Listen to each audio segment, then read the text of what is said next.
Madam car ready. మీరు చెప్పారంటే తడకొకటి police station ఒకటి పంపించేస్తాం.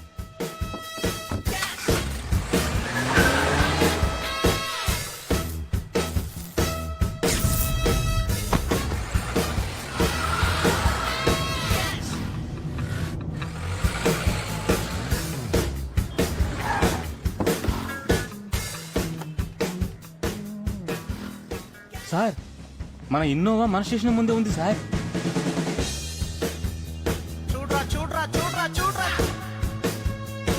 రియల్ ఎస్టేట్ వ్యాపారి రాజేష్ మరియు అతని కుటుంబ సభ్యుల్ని హత్య చేయబడిన కేసులో నేరం ఆరోపింపబడ్డ మంత్రి ధనకోటి పత్రికల వాళ్ళు అడిగిన ప్రశ్నలకే మౌనం వహించారు.